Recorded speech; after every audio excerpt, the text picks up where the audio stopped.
Welcome back. In this and the next few lectures, we're going to look at symbol tables, a fundamental and extremely important data type that have led to all kinds of fascinating implementations, and we're going to look at several of them in this course.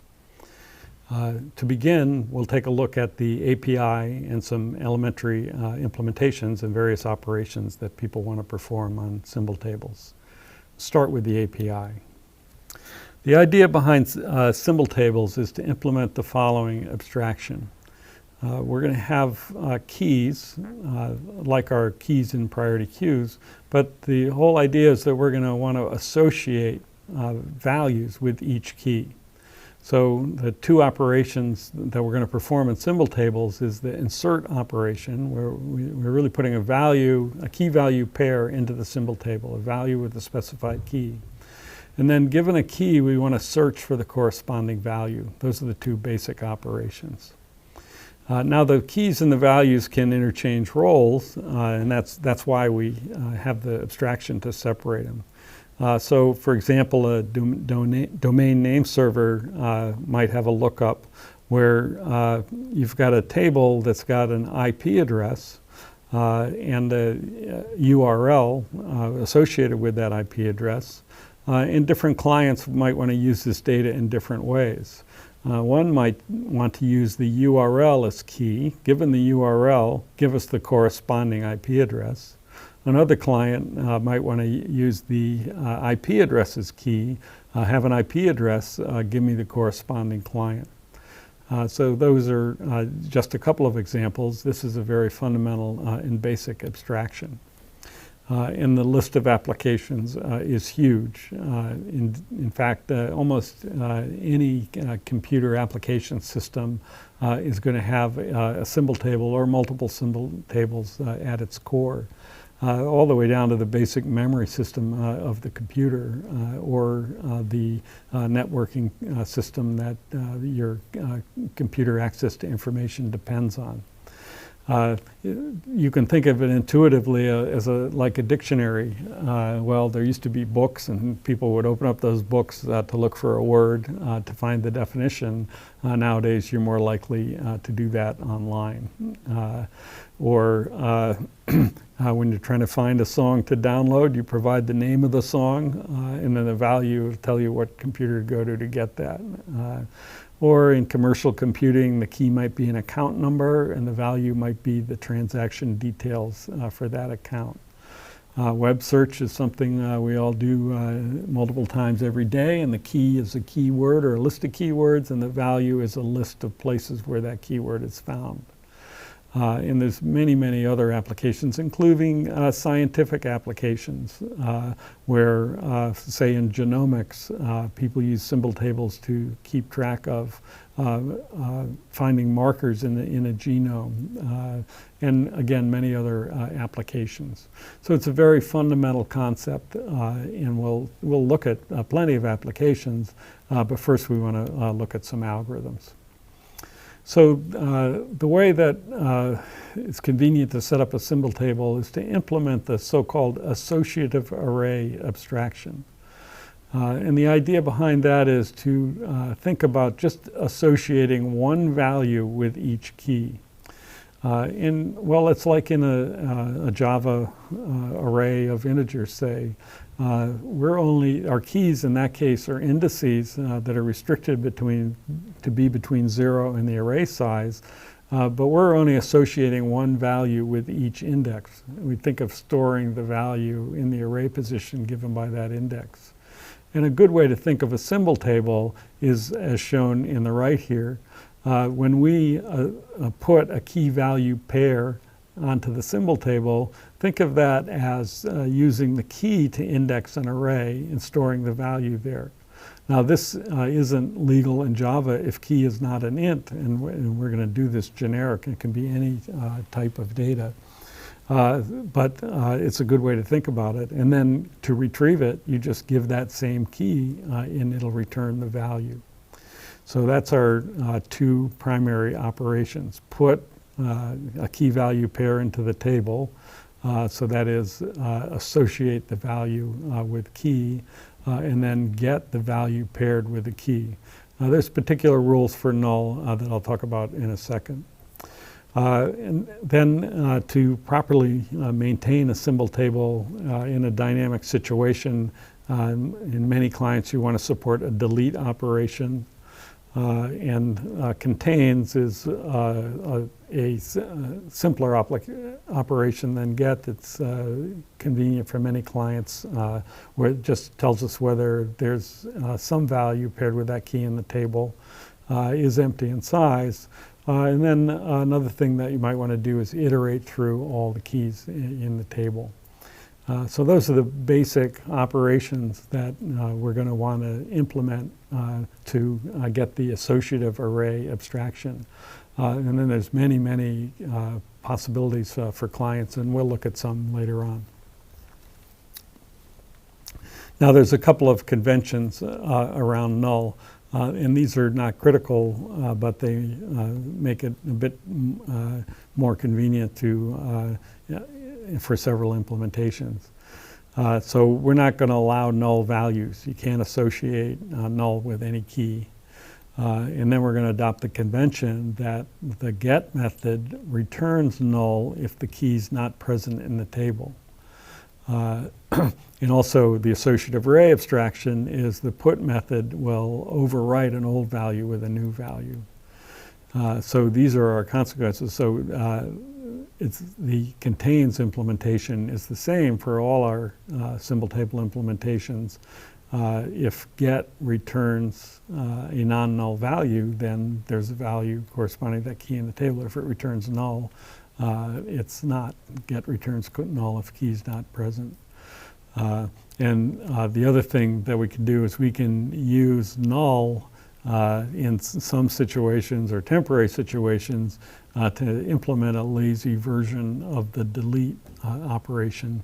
We can associate the key with null internally, and then the client won't know the difference whether that's in there or not. And some algorithms take advantage of the ability to use null in this way. These are just conventions and somewhat details, but it's important to point them out at front. So now we're going to want the value to be any generic type at all, but the key type we have to make some natural assumptions about them. And actually there's different assumptions that we make in our implementations depending on the application. One of the most useful ones is to have comparable keys. Just as in sorting algorithms, we'll assume that the keys have are values that come from a total order, and we can use compare to compare whether one key is less than another or not. This is for two reasons. One is we can get more efficient implementations if we can use the ordering of the keys to help us find our way around the data structure. And the other reason is that we can support a broader set of symbol table operations that are very convenient for many clients. And it's very typical for keys to come from an ordered set, for example, in the dictionary application, or if keys are strings or numbers or count numbers or many other situations. So if they're going to be comparable, we might as well take advantage of it, both to get more efficient algorithms and to be able to take advantage of a broader set of operations. Now in other situations, maybe they're not comparable, and all we are allowed to use is to use the equals operation. That is, everything, every type of data in Java has to support an equals operation. That we use that to test whether they're equal. And there's another family of methods where there's no ordering, and there's a special method called hash code that helps us inject randomness into the process. That's built into Java, and also some classic algorithms depend on that. We're going to start out with the comparable mostly. And again, as with priority queues, the best practice is to use immutable types. And experienced programmers know this, and it's not difficult to arrange for the natural types of data that people are going to use for symbol table keys. Unreasonable to expect the implementation to work well if the client can change the values of keys that are in the table. If you want that, you have to provide that as a specific operation. But in case of symbol tables, we're not going to do that. You'd have to remove it and put it back in. All right, so there's equalities. Now equality, again, we're getting into a programming language issue, but still it's important to be explicit about what's going on with equality. How do we test if two objects are equal? Java's got requirements as for compare to, and here's the basic requirements about equals. There's a method that all Java classes inherit for equals, but the default implementation is simply to test whether the references are equal. Are those precisely the same objects or not? Usually in applications, when we want to have something more general than that, have a concept of a value, or like a key in our case, and then we want to know if two references refer to objects that have the same value, and we want to call that equal. That's what equals is about. So anyway, we're required to make sure that x is always equal to x, and that x equals y is the same as y equals x. And if x equals y, y equals z, then x equals z. So that means that in mathematical terms, equals is called an equivalence relation. And also, no object is equal to null. So those are absolute requirements for Java. And again, the default implementation is to check whether they refer to the same object, and that's rarely what we want. Java systems programs maybe want that, but client programs usually have customized implementations that are based on comparing some sort of value. And the standard built-in types of the Java language are going to have those customized implementations, and we can rely on them doing what we expect. If we're going to implement our own types and then use those types as keys in symbol tables, you have to exercise a little bit of care, and we'll talk about that briefly. So say we have this simplified date implementation that we had talked about before. It's a mutable type, and every date's got a month, a day, and a year.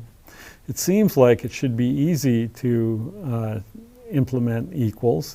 Basically, we're just going to check that all the significant fields are the same.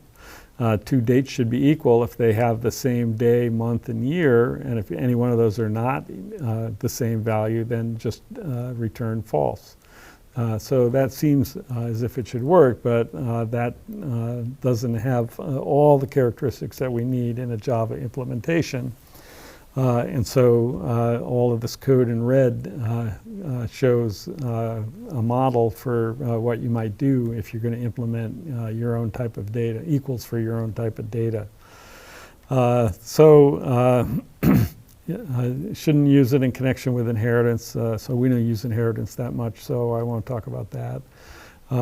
The type of the argument in the equals must be object. You'd think it should be date, and experts debate about that, and people who are interested can look on the web for that kind of date. If it is the case that you happen to be testing two objects that are the same object for equality, you might as well optimize everything and just test that. If y is a reference that's pointing to the same object as this object, just return true, because if you're going to test the values, they're going to have the same values anyway. And that's a good optimization for lots of situations. Why go through all that rest of that code if you know right away they're equal?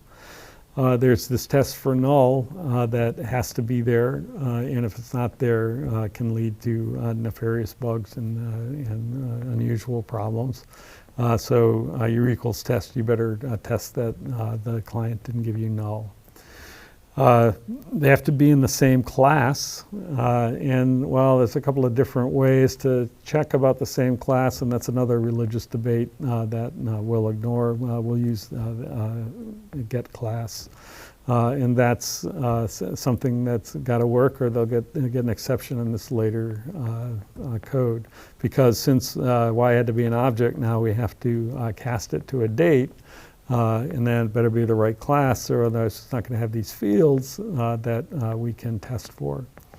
Details, but anyway, you can use this code as a model to implement equals for any data type that you might wind up using as a symbol table key. Okay, so that's a standard, this is just in words, the standard recipe for user-defined type, optimized for reference equality, check against null, make sure they're the same type and do the casting, and then compare all the similar and significant fields. It could be that if one of the fields is an object, then you use that object's equals, which applies the rule recursively. And then if you have a field that's an array, you can go ahead and try applying it to each entry. And there's implementations in Java. You don't want to use a dot equals b. That checks if those arrays are the same objects, and that's not what you want. You want to check that all the values are the same. And if it's an array of objects, you can see that testing for equals can actually involve a lot of code and a lot of cost. All right, so, and certainly you want to follow some of these best practices. So fields that are most likely to differ, those are the ones you might want to compare first. And you're also going to want to make compare to consistent with equals. Though we'll generally, if we have comparable types, we'll use compare to, and if we don't have comparable types, we'll use equals. Okay, so now let's look at a couple of test clients before we look at any particular implementation. So this is a test client. So symbol tables are, ST is the type, symbol table. They're generic on key and value. And so this statement builds a new symbol table with string keys and integer values. So it's going to associate integers with strings. And so what the test client's going to do is going to just go in a loop as long as standard in is not empty, and it's going to read strings, read a string off standard input, and then put it in the symbol table associated with the value I, where did it appear in the input. So this is an indexing client where we associate each string with its position, most recent position in the input. And notice it's an associative array implementation. So for example, we have two E's, and at the end, E is associated with value 12, the place where it most recently appeared. We could also keep these things in a bag and do a client that gives all the positions that appeared. This is a simple indexing client that we use for our traces. For analysis, for bigger problems, we'll use a client called a frequency counter client. And so that one is going to read a sequence of strings from standard input and print out the one that occurs with highest frequency. So for this small data from the beginning of Dickens' Tale of Two Cities, if we run a frequency counter, the frequency counter client, and this first argument is just ignore words of fewer than this many letters. It'll say that the most frequent word, where there's no word that appears more frequently than it, which appears 10 times. And we'll want this client to work well for huge data sets. So Leipzig is a data set from the web of 20 million words, about 500,000 distinct ones. And in that corpus, the word government appears about 25,000 times. So if you have a quadratic time algorithm for implementing symbol tables or linear time for each operation, you're not going to be able to run this client in a reasonable amount of time for a big amount of data. So that's the client that we're going to use for analysis. Here's the code for that frequency counter client. Again, it's similar to the other one. We're creating a symbol table that associates strings with integers. We take that command line argument, which is the minimum length that we care about. We'll read a new word. and we'll ignore the short strings, just trap out if the word length is too small. And now the integer that we're going to associate with each word is the frequency of occurrence of that word in the symbol table. So if the word's not in the symbol table, we'll put it there with a frequency of occurrence of 1. That's the first time we saw the word. If it is in the symbol table, we'll just overwrite the old value, which is stgetWord, with the new value, stgetWord plus 1. So increment the frequency in the symbol table. So that's this loop reads in all the data and associates each word with its frequency of occurrence. And then we'll have a client that uses the iterator going through all the keys in the symbol table. It'll get the value associated with each key. And if that's bigger than the maximum found so far, we'll save that away and then print out the word that occurs the most often along with its frequency. So this is a useful and non-trivial client that's enabled by symbol table. But it won't work well unless we have an efficient symbol table operation. And we'll use this client to compare different symbol table implementations. So that's the symbol table API, and next we'll take a look at implementations.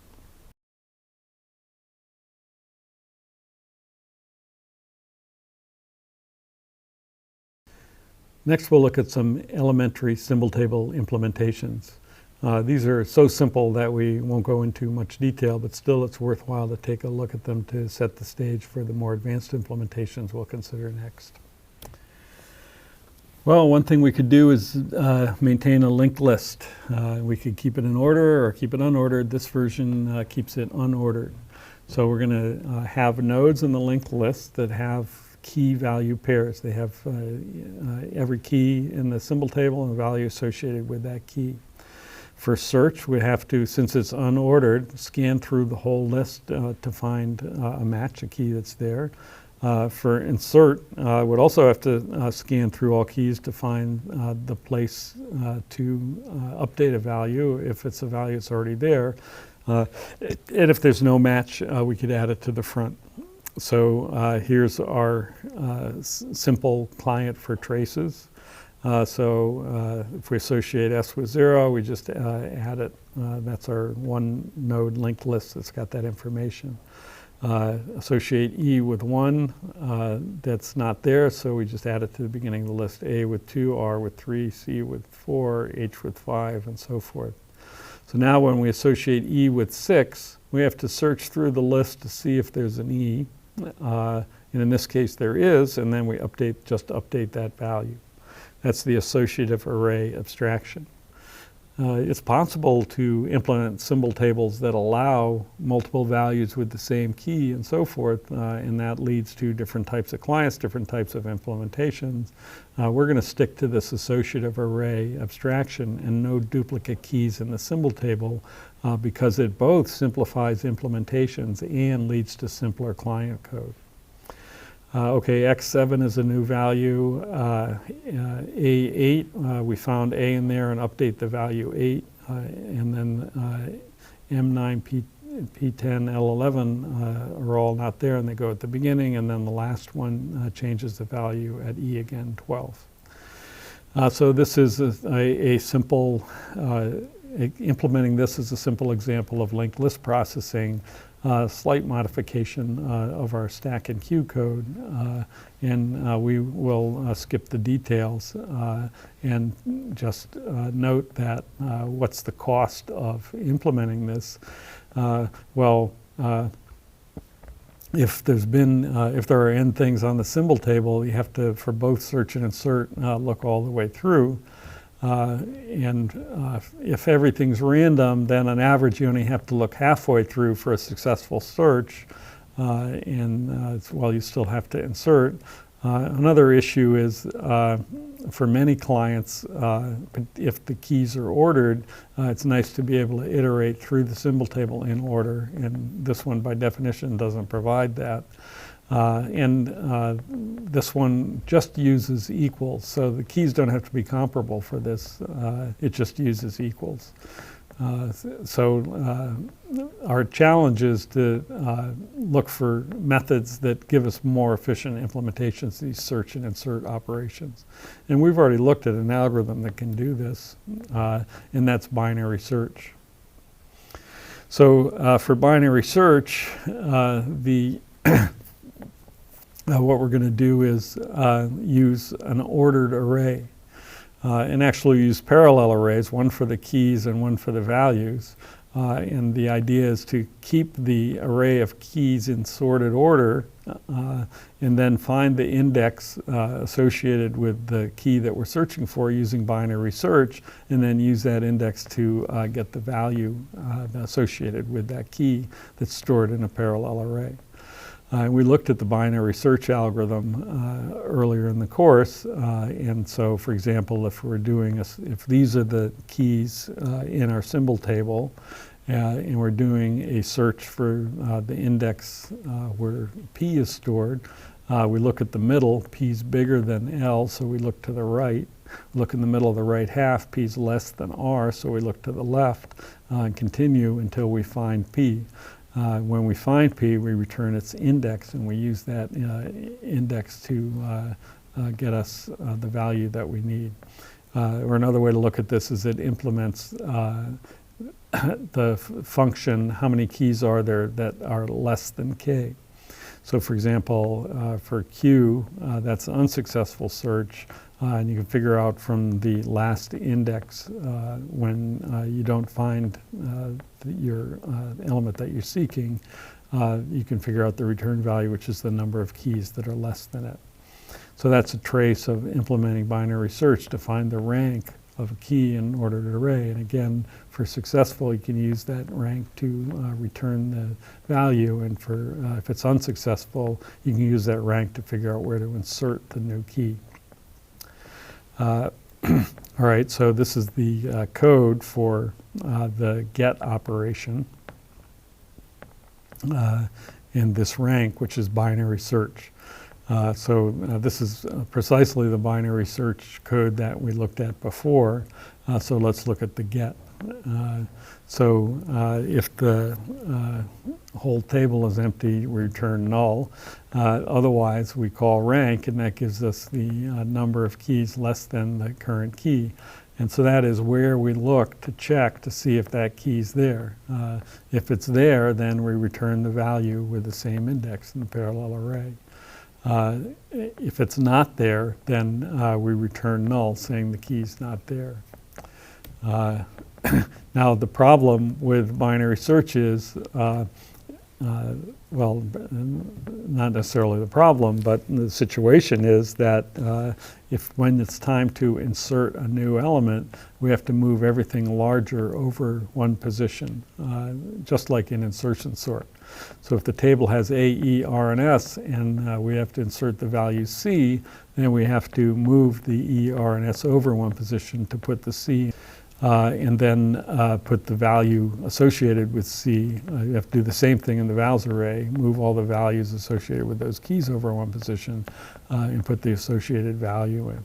So this is a trace of what would happen for our trace. And again, every insertion involves making a new position by moving all the larger keys over one position. Do the same thing in the vals array. And if it's changing the value associated with the key that's already there, then it's just a matter of finding where the key is and changing the value at that index. So those from that trace, it's pretty easy to see what's involved for the code, and we'll skip that code and just take a look at the comparison between this elementary implementation for symbol tables with the sequential search in an unordered list. So one thing is we're using a different key interface. We're taking advantage of the fact that the keys are comparable to give us an efficient search. We can do search in worst case, in average case, in time proportional to log n. That's what binary search provides for us.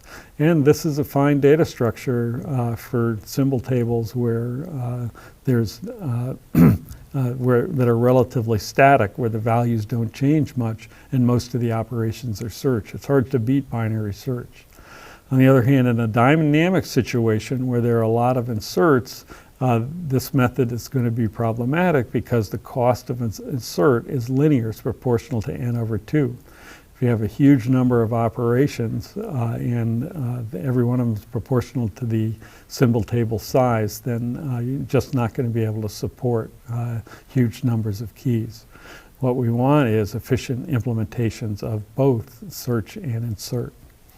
Those are elementary implementations. Next we'll look at more advanced ones.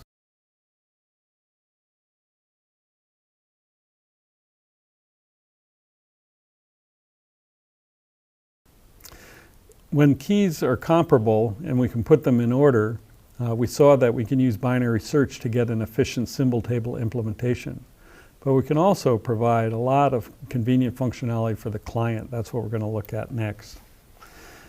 So this is just an example of an application that might try to associate keys with values, and an illustration of all the different operations that a client might want. So we already looked at the get operation, so we might want to know what city is associated with the event that happened at time 9:13. And so that should return that value. But there's plenty of other things that we might want. Like, for example, what's the earliest time? That's the min. Or what's the latest time? That's the max. What about being able to iterate among all the keys between two given times? That certainly is convenient. Then there's what's the seventh largest time? So that's select like the median, or it's generalized as min or max. Which key happens second or seventh? So that's order statistics in our dynamic thing. What happened, what's the closest time thing that happened just before 9:05? Certainly plenty of clients might want that. So this one is, I've only got 10 tickets to sell, so that's the cutoff point for selling, or 7 tickets, that's the cutoff point for anybody after that time doesn't get a ticket. And this one might be, if there's a time cutoff, I'm not going to sell tickets to anyone that came after that time. And then the corresponding one is, what's the first thing that happened after that time? That's call into the radio show. I'm going to take that caller, first call that comes at 9:30, and so forth. So then see how many things happen between 9:15 and 9:25. And how many calls were there before 9:10:25. So you can see that all of these operations are quite natural when we have the table in sorted order, and that's what we have for our binary search implementation. So we can implement these efficiently, and they are convenient and useful for the clients. So typically for ordered symbol tables, when keys are comparable, will provide a much wider interface. It's very useful for many clients. So we say that we're dealing with keys that are comparable by simply adding this extends comparable key to our declaration, same way we did for sorting methods. So all that means is our implementations can use compare to. But for the client, it means that all of these operations have meaning. Give me the minimum key, give me the largest key, and then I can get the value associated with that using get. Give me the largest key less than or equal to this key value, or the smallest key greater than that key value. Give me the number of keys less than that key. You can actually implement priority queues this way. Delete the minimum key, delete the largest key. Now, usually we argue against wide interfaces, just adding operations to an interface. But usually our reason for doing so is that we can't guarantee that all the operations can be performed efficiently. In this case, as we'll see, ultimately we have ways to guarantee that all the operations can be performed efficiently, and they're so convenient for clients, it's certainly worth adding them. So we have iterate through all the keys and iterate through all the keys in a given range and count the number of keys in a given range. All of these operations are very useful for clients, and we'll see plenty of examples later on.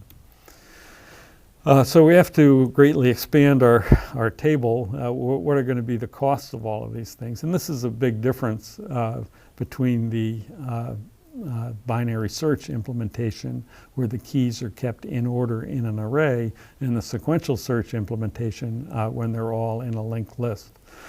So for example, to provide ordered iteration, you have to get them sorted, and that's going to be a lot of work and take n log n time, whereas binary search, you just iterate through the things in order. Give me the seventh key, we just go and look there, they're in order. The rank operation, that's essentially what binary search provides. That's our basic implementation, is providing rank.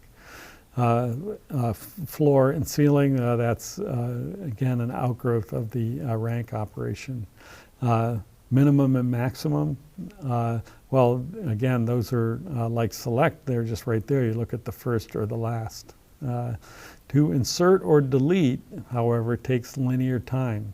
To maintain the sorted array in dynamic fashion is going to take linear time. You have to go through the whole thing.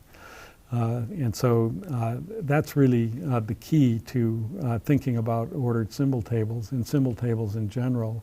How can we guarantee that all operations are fast?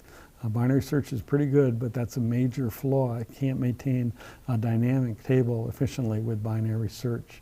And that's going to be our focus in the next lecture.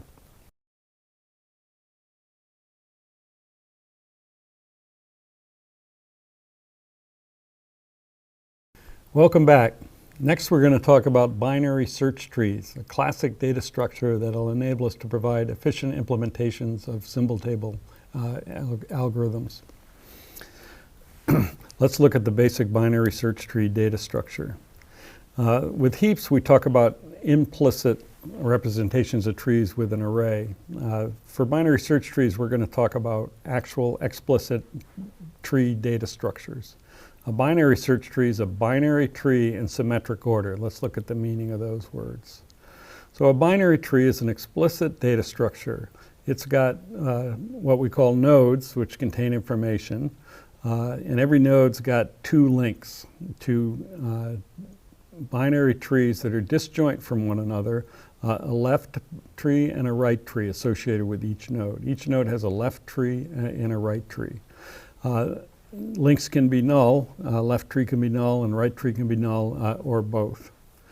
We refer to every node in the tree as the root of a subtree, and we've referred to the nodes below each node as its children. So this is the right child of the root, and that's a left link, and so forth. So that's the definition of a binary tree. Binary search tree, each node has a key, and every node's key is larger than all the keys in its left subtree and smaller than all the keys in its right subtree. So this is a different ordering than we had for heaps. Heap, we had every node larger than both its children. This one, every node is between the value of every node is between the values of the nodes in its two subtrees. So the nodes to the left of E are smaller, the nodes to the right of E are larger. Now we're going to use these to implement symbol tables, and there's values associated with each key. When appropriate, we'll write the values in small numbers next to the keys, but usually we're just going to worry about the keys, and we'll keep the values in the nodes along with them. So that's a binary search tree, is a binary tree in symmetric order. That's the data structure that we're going to use to implement symbol table operations. So how are we going to represent binary search trees in Java? Well, we're going to extend our implementations of linked list structures to have two references instead of just one. So first of all is there's a node at the root, so a binary search tree in Java is just going to be referenced to a root node. And every node's got 4 fields, a key and a value, and references to the left subtree that contains the smaller keys and the right subtree that contains the larger keys. So here's what the code is based on. The inner class that we'll use to implement nodes has 1, 2, 3, 4 instance variables, all of which are private as usual, a key of type key, a value of type value, and then references to a left and a right node. For convenience, we'll provide a constructor that takes a key and value as argument and fills in the key and value instance variables. And then the left and right links are initialized to null. And our data structure then will be a root that points to a node in the tree, and then that node will point to subtrees, and that'll be the data structure that we use for symbol tables. So here's a skeleton of our symbol table implementation. It's for comparable keys associated with values, and those are both generic types. The only instance variable is a link to the root node called root. The inner class node is the code that was given on the previous slide, and then we'll need implementations of put and get, and we'll also look at an implementation of delete and an iterator as well. So that's our skeleton implementation. Let's look at the keys. So let's look at search first. So here's a binary search tree. Let's do a demo of what different searches will look like in this tree. So there's a tree.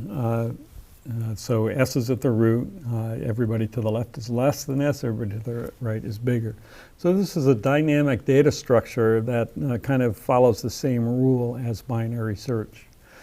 So to look for do a search for the key H in this tree, we start at the root, and we compare our key against the key at the root. And in this case, H is less. So all that says to us is that if H is in the tree, it has to be to the left, because everybody to the right is greater than S. So we move to the left and compare H against the root of the left subtree. In this case, that's E. Now H is greater, so that says we should go right. Now we compare H against the root of the right subtree of E, and that's R. And it's less, so we have to go left, because everybody to the right of R is bigger and H is smaller. And eventually, if the key is in the tree, we're going to hit it. And in this case, we find H as the left subtree of R, and that's a search hit. And for the get operation, we can return the value that's stored in that node along with the key H. What about an unsuccessful search? Well, the same rules follow. If it's in the tree, it's got to be according to the left or right, according to whether it's smaller or larger than the key at the root. In this case, if we're searching for G, it's got to go left because it's less than S. When we come against the E, we got to go right because it's bigger than E. Against the R, we have to go left because it's less than R. We come against the H, we have to go left. And then we come off a null link. And all that says is that there's no place in this tree where G could be. So G is not there. So that's a search miss, and the get operation would return null in that case. What about insertion? Well, to insert a new key, all we do is follow the same steps as we did for search. That falling off that null link, and again, we'll just for G travel down the tree until we come to the null link. Really, what we're saying is when we go to the left link of H, it says if G is in the tree, it has to be down this link. Since it's not there, to insert G, all we need to do is just put it there. And that's how we insert a new node into a binary search tree. All right, here's the code corresponding to the process that we just demoed. And it's quite straightforward, simple code, as simple as binary search, really. We start at the root. We set a variable x to be the root, and that's going to be the pointer to the current node as we move down the tree. As long as our current node x is not null, what we'll want to do is a comparison between the key at node x and our search key. If our search key is less, we go to the left. If it's greater, we go to the right. And if it's equal, and we don't even have to test that, that's why it's in gray. If it's not less or greater, it has to be equal. Then we return the value right at that node. If we get to the bottom and our current node is null, and that's falling off the bottom of the tree, we return null. And that's equivalent to saying by our convention that that key is not in our data structure, or not in our symbol table. So that's a very straightforward implementation of the get operation for symbol tables with a binary search tree representation. Now what's the cost? Well, we went down a path in the tree, so it's 1 plus the depth of the node in the tree. So what about search? Well, search for put, there's two cases.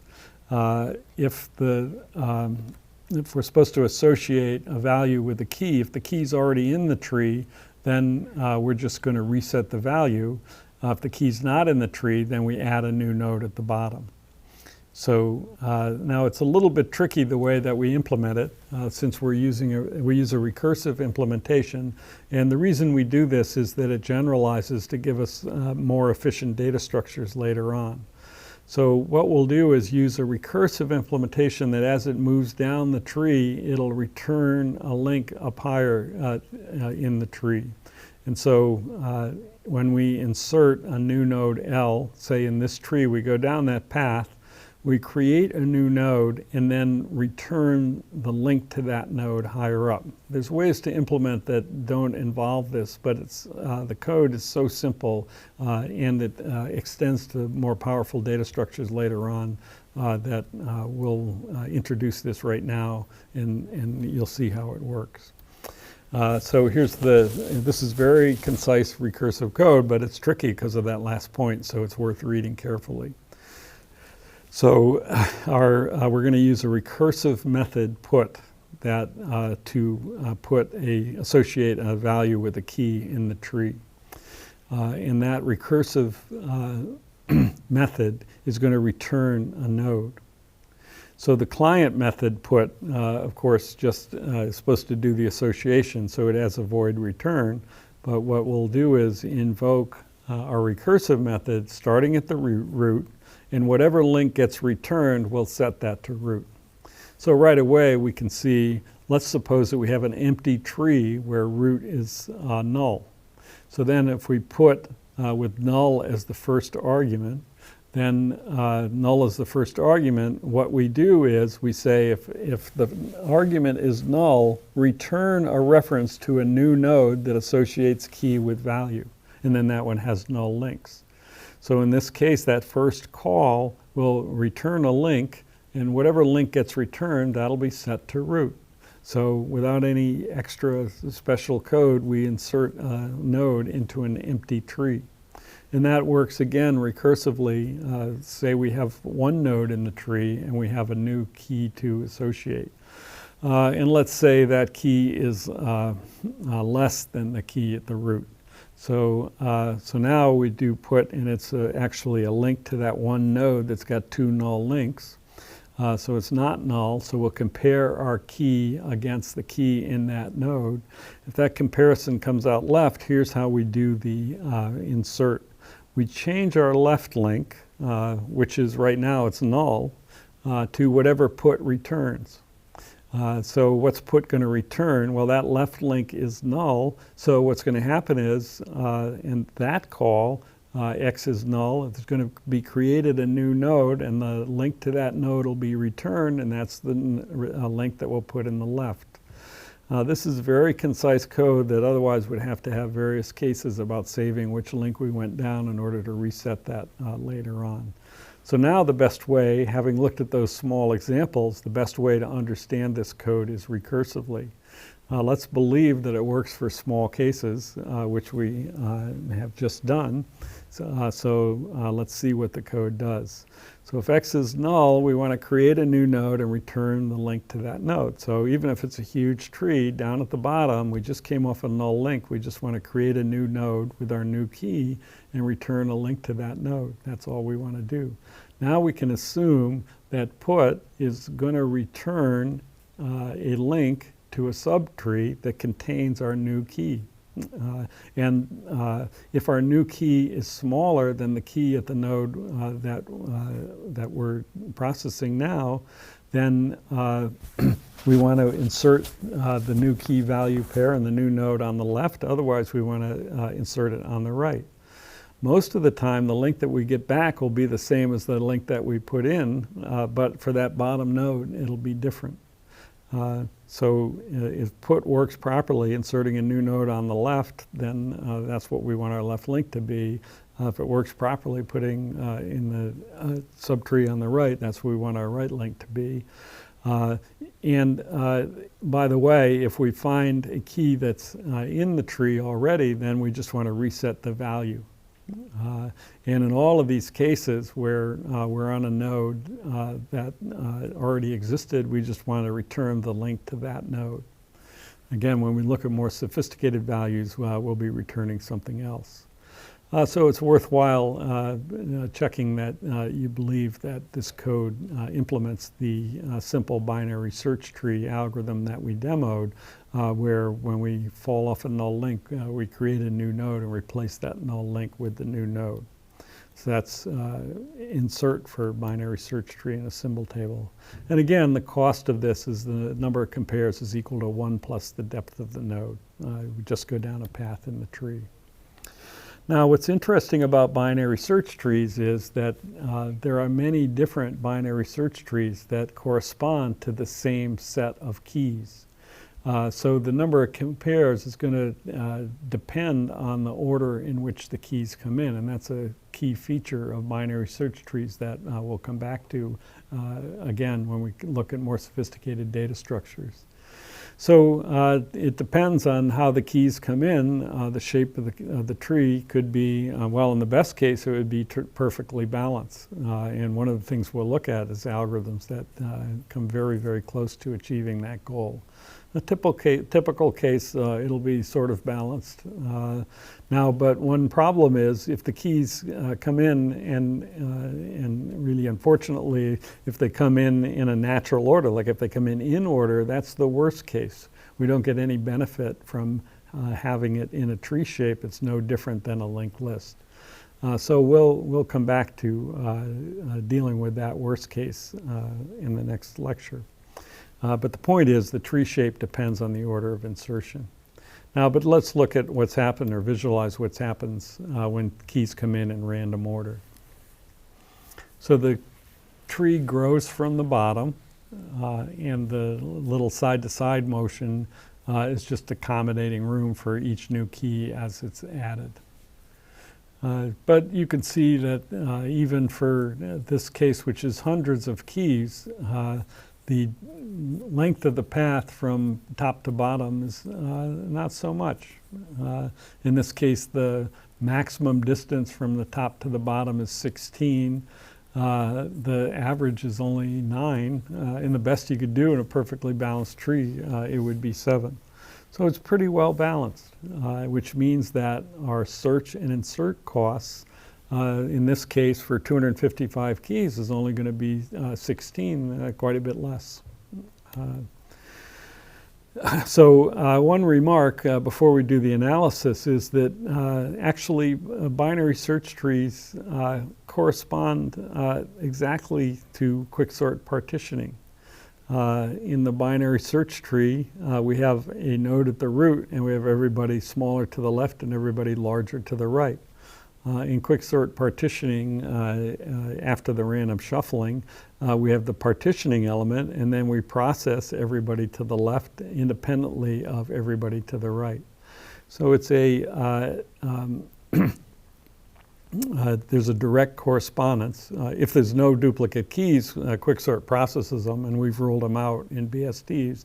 But if there's no duplicate keys, there's a one-to-one correspondence between what happens with Quicksort and what happens with binary search trees.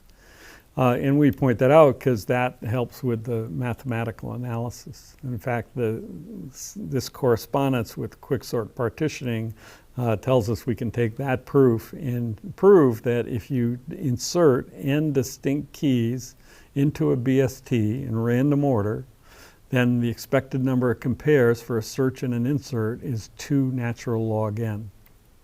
Again, about 1.38 log base 2 of n, almost the best that you could do. It also has been shown, actually not that long ago, that the expected height of the tree, if they're inserted in random order, the height, that's the worst case length of a path in the tree. This is the average path in a tree. This is the worst of all the keys. This is about 4 natural log n. So if you have the keys in random order, the binary search tree gives efficient search and insert. But there is this problem that the actual worst case height, if the keys come in order and reverse order and other natural orders, that the time could be proportional to n. So we have this summary, which is looking pretty good because we have the average case for both operations, the search and insert, to be 1.39 log n. And that's probabilistic. If they're in random order, it's extremely likely to be there. But the problem by comparison with sorting is we don't get to randomize the order. The client is providing the keys. So we're going to need something better to provide the guarantee than just randomly ordering the keys. That's what we're going to be looking at next when we look at more efficient algorithms. But first, we're going to look at the implementation of ordered operations with the binary search tree structure. It expands, like binary search, to handle all these convenient client operations in a very natural manner. That's the implementation of binary search trees for symbol tables that gives efficient implementation of both search and insert.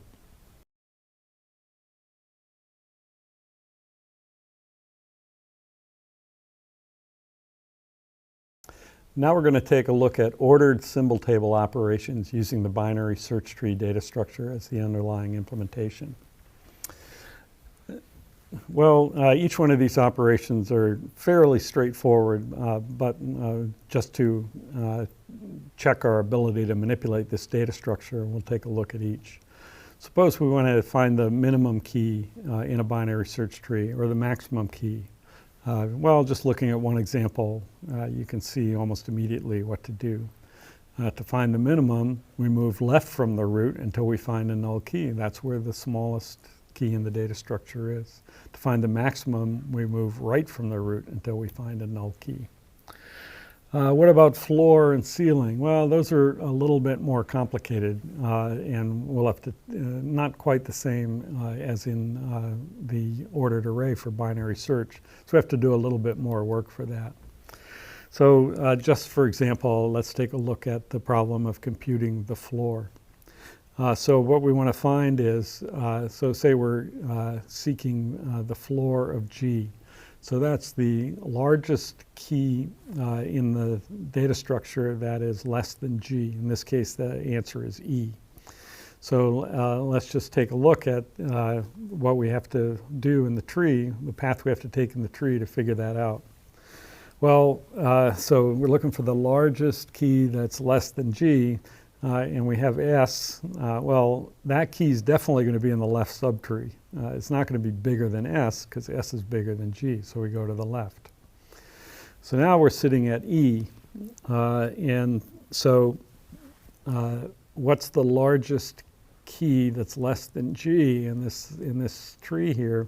Well, it might be E, but there's no way that it's to the left of E because those keys are all smaller than E and therefore smaller than G, so E's a candidate. But it might also be in the right. So we move to the right in this case. So that's If k is equal to the key at the root, the floor of k is k. If k is less than the key at root, it's in the left subtree. That's the one we just did.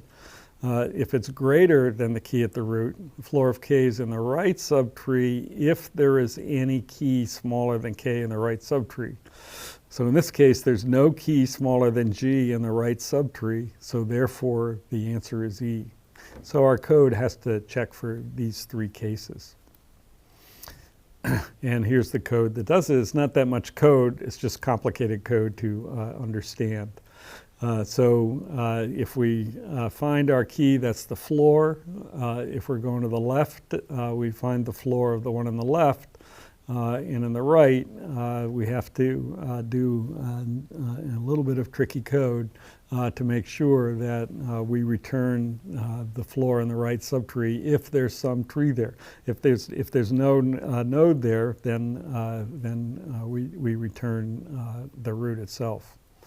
That's a implementation, but that code is definitely tricky. And there's similar code for ceiling.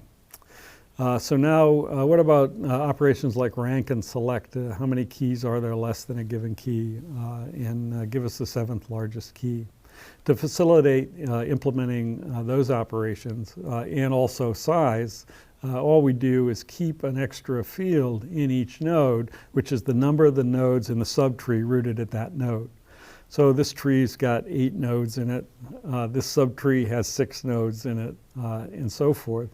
And those counts are going to not only enable us to immediately implement the size function, just return the count at the root, but also they'll give us good implementations of rank and select. So let's look at those now. So we add a count field to every node. And then to implement the size function, well, if it's null, we return 0. So a client might call us for a null tree or an empty tree.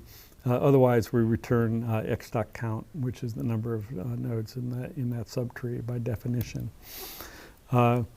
The way we maintain, there's a number of ways we could maintain the thing, but the one that we'll adopt uniformly because it adapts to more complicated situations is just before we're done with the put operation, we'll say, okay, we've done all our work, and before we return a pointer to the given subtree, we're going to take the size of what's on the left and the size of what's on the right and add 1 for us, and that's going to be our count. So whether or not there was a new node added, we don't have to test for that. This recursively takes care of the problem of maintaining the size in every node when there's a new node inserted. And it also handles more general situations, as we'll see later on. So that's how to maintain size. So now how do we implement rank? Well, it's a little like floor. It's an easy recursive algorithm, but there are 3 cases. Let's look at the 3 cases. So we want to know the number of keys less than k. We're going to have a recursive algorithm for our given key. One of the easy ones is if our key is equal to the key at the current node, then the number of keys less than our key is the size of the left subtree of that node. So if we're looking for the rank of E, say, how many keys are there less than E? There's exactly 2. That's by definition in the data structure. That's the number of keys that are less than E. So that's that one for rank. What about starting at the root? If we have the case where E is less than S, so the rank of E in this whole tree is the same as the rank of E in the left subtree. So that's that case. And then if we're going to the right, then we have to add 1 for the root and 1 for the left subtree of the root, and then find the rank of us in the right. So that's an easy recursive algorithm for finding out the rank, and it's definitely an instructive exercise to check that you believe that that method works. The other thing we have to do is iteration. And iteration is a fundamental operation on tree structure, and it's based on so-called in-order traversal. And that's also a simple recursive algorithm. Traverse the left subtree, enqueue the key, traverse the right subtree. So to iterate, we're going to maintain a queue of keys, and then we're going to call this recursive in-order method, and that method is going to add all the keys in the tree to the queue, and then we'll just return that queue, and that's a queue is an iterable data structure, and the client can iterate that. And in order is just a simple recursive method. Put everybody to the left on the queue, then put the root on the queue, then put everybody to the right on the queue. And to believe this method, you just have to think recursively and prove by induction that this in-order method puts all the keys in the data structure on the queue in their natural order. First, it puts all the ones to the left on the queue. If that happens in their natural order, then the next thing that has to appear is the key at the root. And then if the ones on the right go in their natural order, and then by induction, they're all in their natural order. That's a very simple implementation of an iterator for the symbol table with comparable keys. So you have to, again, prove that property by induction, and that's easy to do. And the diagram at the right gives another simple way to look at it pictorially. All the keys that are smaller on the left, we're going to put them out, and then we put the key at the root, and we put all the keys on the right out in order, and then that key is going to have all those keys in order by induction. So here's the operation summary for ordered symbol table. And the quick summary is that every one of those operations, well, ordered iteration is optimal. It just gets them in linear time. And all the rest of them take time proportional to the height of the tree. Now, if the keys are inserted in random order, we know that height by analysis is going to be proportional to log n. Or if it's some application where the order of insertion of the keys is well modeled by random order, and that's not unusual at all. Binary search tree is a simple and extremely effective data structure that can support all of these operations quickly, much better than binary search in an ordered array, which is not dynamic and slow for insertion. So that's a look at binary search tree implementations of ordered operations when keys are comparable.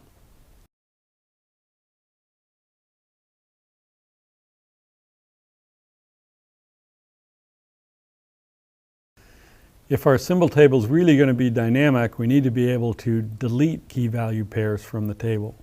As we'll see, all symbol table implementations lead to complications when we try to do this operation. Binary search trees is our first example. So we need to fill in this one table. What's the cost of deletion in a binary search tree? How are we going to really do that? Well, let's take a look at a very lazy approach, which we set up for in our basic conventions for symbol tables. What we can do to remove a node with a given key is just mark it with a tombstone. Say, well, we'll leave the key in the tree to guide searches, but we won't count it as being in the symbol table.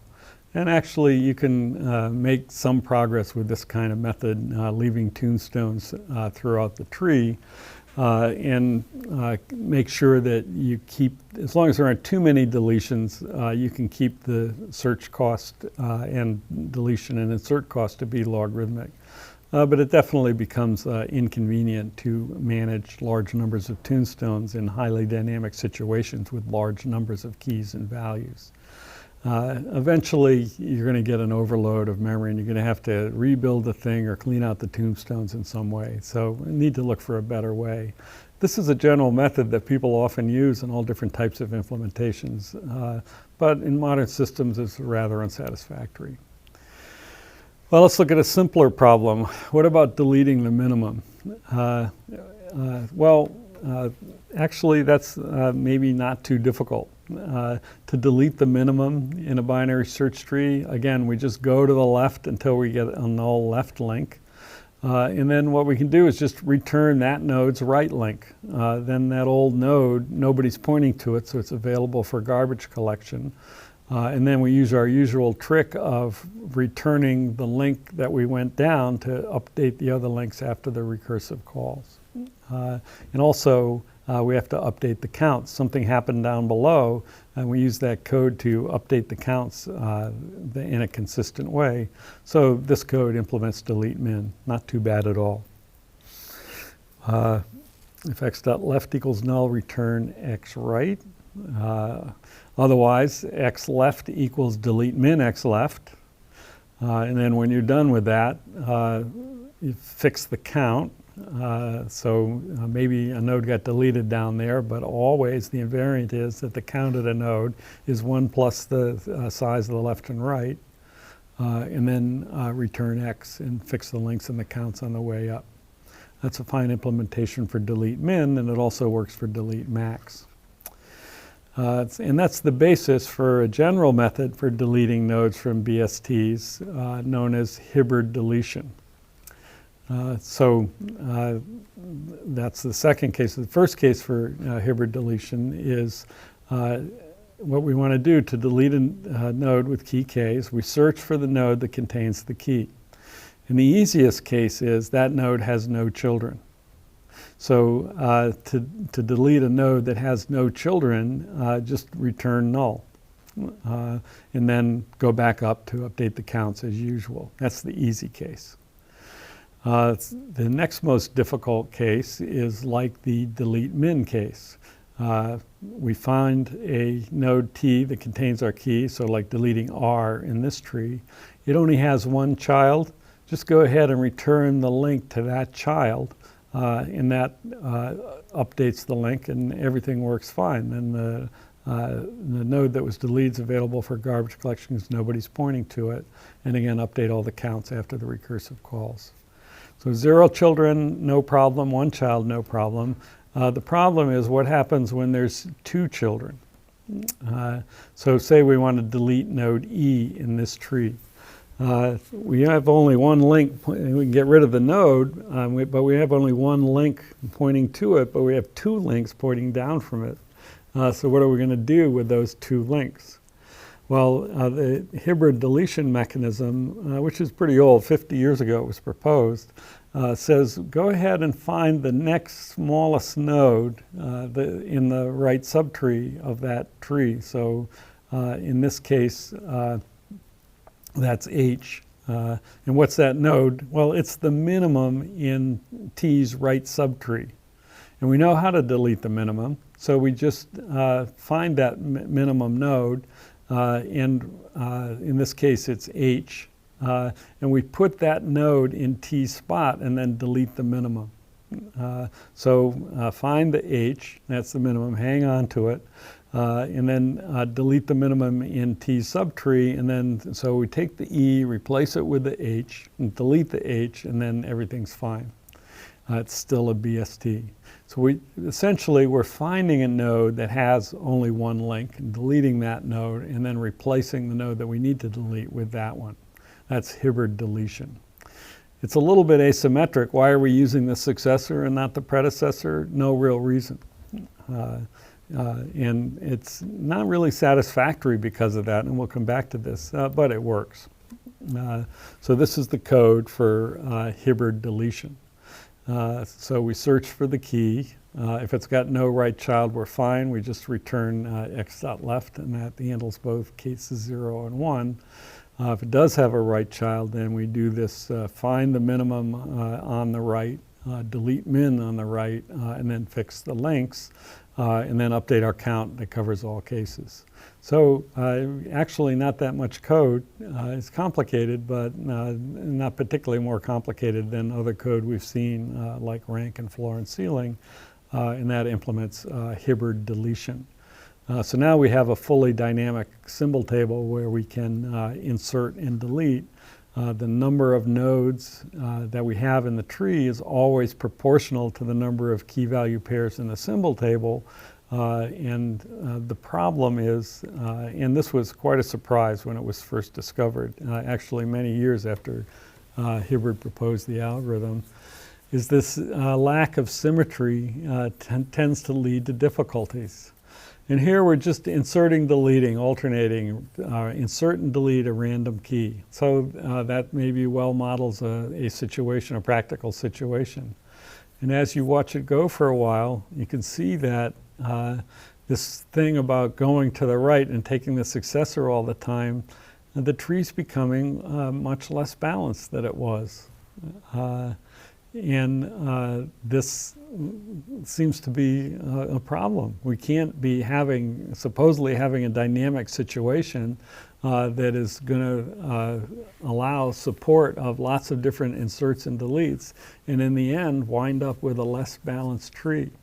What's worse, so how are we going to fix it? So in the end, the researchers showed that after sufficiently long sequence of random inserts and deletes, the height of the tree becomes square root of n, not log n. Square root of n is hugely bigger than log n. It might make the difference between acceptable and unacceptable performance in real applications. And what's worse, if you try to fix it by, say, randomly choosing between the left and the right, that doesn't work. It still becomes square root of n. And it's a very long-standing open problem to find a natural, simple, efficient delete for binary search trees. That's another one like merging in place that you'd think there ought to be an easy way to do it, but in 50 years, no one's really discovered one. We're going to look at something pretty close in the next lecture, but here's the situation that we're left with. We have a binary search tree algorithm which is fine in that it gives us log n performance for search and insert in a situation where we can think that these things are happening randomly. But we're kind of stuck if we allow delete. In fact, everything degenerates to square root of n. And we also have the problem with the worst case. If the keys happen to have some order in them, our trees are not going to be balanced at all. And that's going to make the difference between acceptable and not acceptable performance. What we're going to look at next time, called a red-black binary search tree, will guarantee logarithmic performance for all operations. That's extremely significant and much better than binary search trees. But the delete operation for binary search trees shows us the kind of complexity that we can encounter with working with these kinds of data structures.